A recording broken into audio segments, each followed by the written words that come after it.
Hello and welcome back to the second part of our immune system series. So it is November here in Austin, and at this point I'm just operating under the assumption that we will all likely be exposed to this strand of the coronavirus at some point if we haven't been already. It's not really an if anymore, but when. So beyond wearing masks and social distancing and waiting for the vaccine, I am really focused on the things that we can do to have significant effects on the function of our immune systems.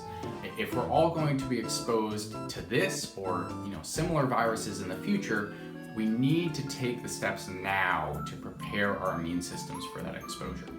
And today we're going to talk about how sunlight and specifically vitamin D play a role in our immune system function and why this needs to be something that we are really focused on right now. So first of all, it's important to note that vitamin D is not like other vitamins. Vitamin D is actually a hormone.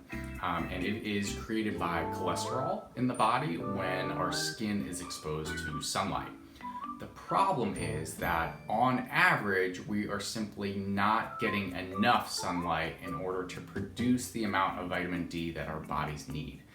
In fact, about 80% of the US is deficient in vitamin D, and unless you are someone who's able to be out in the midday sun every day without sunscreen for at least 30 minutes, you are probably one of those people. Now, vitamin D has some very important functions, but because we're focusing on the immune system, we're going to talk about how it affects your immune system specifically. In a lot of ways, vitamin D acts as an activator for the immune system. When we're exposed to a virus or bacteria, vitamin D helps activate different parts of the immune system so that we can fight those things off. In addition to just turning these cells on, it also improves the function of specific immune cells, specifically T cells and macrophages, so they are better at fighting off bacteria and viruses. Now, because vitamin D is so good at these things, we've seen research actually indicate that vitamin D deficiency is associated with a higher likelihood of contracting any respiratory illness, including COVID-19. It's associated with worse outcomes for people who do contract COVID, and it is a major factor for autoimmune disorders as well. So clearly vitamin D is crucial for our immune system to function like it should, but I do not recommend just blindly supplementing vitamin D because you've just heard it's something that's good for you. That just isn't a safe way to supplement vitamin D because it is something that you can have too much of, and you just won't know how much you need without a blood test. And the blood test itself is simple. It's something that we can order for you here actually, or you can get through your primary care doctor.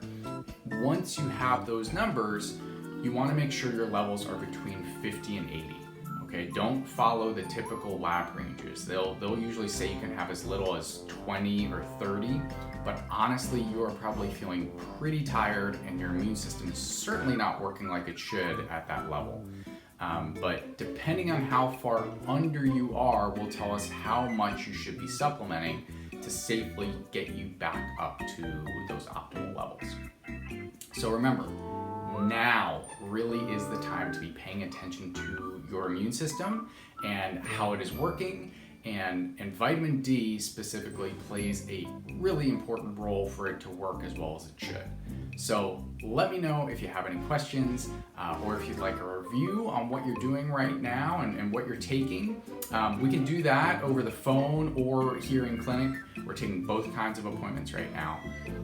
So until next time, take care.